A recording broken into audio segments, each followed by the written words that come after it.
ഈശ്വരോ ഇതെന്തൊരു പാട്. എടാ പിന്നെ ഇങ്ങനെയൊന്നും അല്ലടാ. എടേ ഇത് നമുക്കിന്ന് പോകണ്ടേ? ഞാൻ പഠിച്ചു. മൂഞ്ചി മൂഞ്ചി മൂഞ്ചി ഇതെന്തൊരു ഇല മാത്രമേ വരണുള്ളൂ. ഞാനതിൽ നിന്ന് റാപ്പ് ചെയ്തെടുക്കാന്ന് വിചാരിച്ചപ്പോ സമ്മതിക്കില്ല. ഞാൻ എടുത്തിട്ട്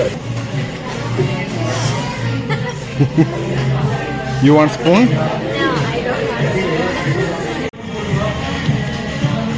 ഞാൻ മറ്റേ തളർന്നു വീഴാണ് കൊണ്ടുപോകണേ.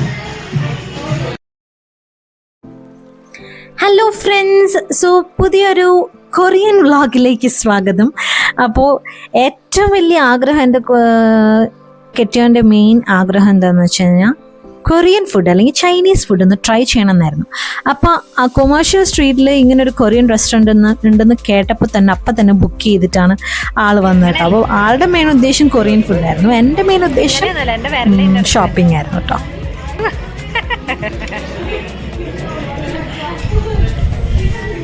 ഇവിടത്തെ പണിക്ക് പോകേണ്ട ആവശ്യമുണ്ടോ? അതിന് എന്റെ ഇല്ലാത്ത ബുദ്ധിയിൽ ഒരു ഐഡിയ തോന്നുന്നുണ്ട്. പിന്നെ പഠിച്ച് പണി 18 നോക്കിയിട്ട് ഞങ്ങൾക്ക് ആ ചോപ്പ് സ്റ്റിക്ക് പിടിക്കാനുള്ള വഴി മനസ്സിലായില്ല. ഏറ്റവും അവസാനം യൂട്യൂബ് ട്യൂട്ടോറിയൽ തന്നെ ശരണം.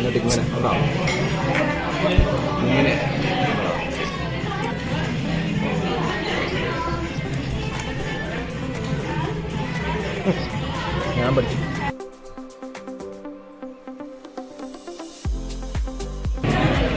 മൂഞ്ചി മൂഞ്ചി മൂഞ്ചി മൂഞ്ചി മൂഞ്ചി വായോ. കിട്ടി, പോയി, കിട്ടി, കിട്ടി, കിട്ടി.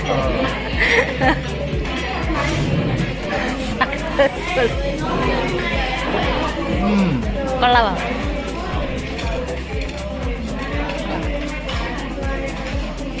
കിംച്ചി ടേസ്റ്റ് ചെയ്ത ഭാഗമാണ് നിങ്ങൾ ഈ കാണുന്നത്. പിന്നെ സോയയിൽ മുക്കിയ ബോയിൽഡ് പൊട്ടാറ്റോസും പിന്നെ കിംച്ചിയും പിന്നെ ഒരു ചെറിയൊരു സാലഡും, വീഡ് സാലഡ് എന്നൊക്കെ വേണമെങ്കിൽ പറയാം, സ്പ്രൗട്ടഡ് സാലഡൊക്കെ ഉണ്ടായിരുന്നു.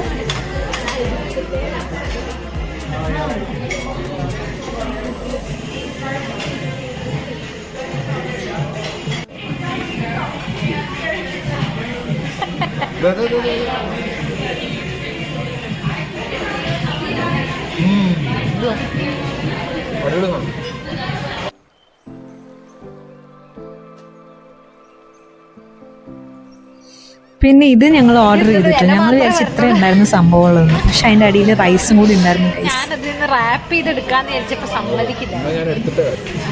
ആഹാ, അത്രയ്ക്കായി കഷ്ടപ്പെടുക. എനിക്ക് ഇല മാത്രമേ കിട്ടണുള്ളൂ.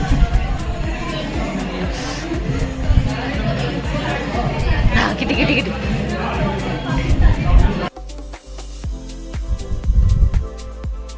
അതാ 2 വടിയിൽ എടുക്കാൻ പെട്ട പാട്.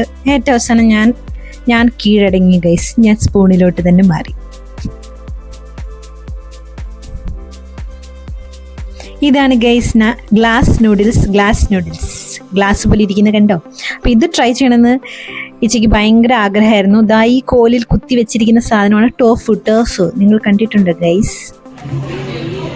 പിന്നെ അതിൻ്റെ പല ടൈപ്പ് ഉണ്ടായിരുന്നു കേട്ടോ, പോർക്ക്, ബീഫ്, പിന്നെ ചിക്കൻ. ഞങ്ങൾ ചിക്കനാണ് ഓർഡർ ചെയ്തത്. പിന്നെ ഒടുക്കത്തെ ചൂടായിരുന്നു, വായി വെക്കാൻ പറ്റുന്നുണ്ട്. എന്തില്ല അണ്ണാക്ക് പൊള്ളിപ്പ് ഗൈസ്. വലിച്ചിട്ടാണെങ്കിൽ പണ്ടാരം കിട്ടണമില്ല. ഈ പ്ലാറ്റർ നിങ്ങൾ കണ്ടോ, ബ്യൂട്ടിഫുൾ അല്ലേ, കളർഫുൾ അല്ലേ.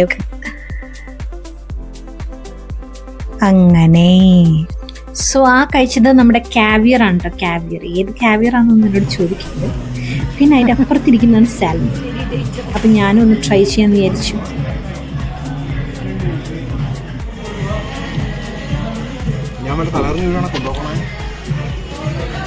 അപ്പോൾ ഈ പറയുന്ന കേട്ടിട്ട് നിങ്ങൾ തെറ്റിദ്ധരിക്കേണ്ട കേട്ടോ. അപ്പോൾ ഇതൊരു അവയർനെസ് വീഡിയോ കൂടിയാണ്. പ്രത്യേകിച്ച് ഷെൽഫിഷ് അലർജി അല്ലെങ്കിൽ സീ ഫുഡ് അലർജി ഉള്ളവരൊക്കെ കൊറിയൻ ആൻഡ് ചൈനീസ് പ്ലാറ്ററൊക്കെ സെലക്ട് ചെയ്യുമ്പോൾ നല്ലോണം ശ്രദ്ധിക്കണം. അതിൻ്റെ മെനു കാർഡിലുള്ള നെയിം മാത്രമല്ല, അതിൻ്റെ ഓരോ ഇൻഗ്രീഡിയൻസും നമ്മൾ പ്രത്യേകം ചോദിച്ച് മനസ്സിലാക്കണം കേട്ടോ. അപ്പം നമ്മൾ ഈ ഓർഡർ ചെയ്ത പ്ലാറ്ററിനകത്തൊക്കെ അതിൻ്റെ പേര് പല പല അവോക്കാഡോ, ഷ്രിമ്പ്, സാൽമൺ എന്നൊക്കെയായിരുന്നു. പക്ഷേ എന്നാലും അതിനകത്ത് ഒരെണ്ണം ഒഴിച്ച് ബാക്കി എല്ലാത്തിനകത്തും ക്രാബിൻ്റെ കണ്ടൻറ്റ് ഉണ്ടായിരുന്നു കേട്ടോ. അപ്പോൾ അത് ഞാൻ കണ്ടുപിടിച്ചതാണ്. അതിനകത്ത് ഓറഞ്ച് കളർ മീറ്റ് ഞാൻ കണ്ടുപിടിച്ചായിരുന്നു. അപ്പോൾ ചോദിച്ചപ്പോൾ അത് ക്രാബാന്ന് കൺഫേം ആയി. അപ്പോൾ പ്രത്യേകിച്ച് അലർജി ഉള്ളവരൊക്കെ ശ്രദ്ധിക്കുക, അതൊക്കെ ഓർഡർ ചെയ്യുമ്പോൾ പ്രത്യേകം ശ്രദ്ധിക്കണം കേട്ടോ. വീഡിയോ ഇഷ്ടപ്പെട്ടു എന്ന് വിചാരിക്കുന്നു. Hope it was fun and an informative video as well. So share it with your friends as well as, and don't forget to subscribe to my channel and be a member of Dr. Dumsha Zaidin. So thank you for supporting, and wait for more videos, and see you in the next video. Take care. Bye bye.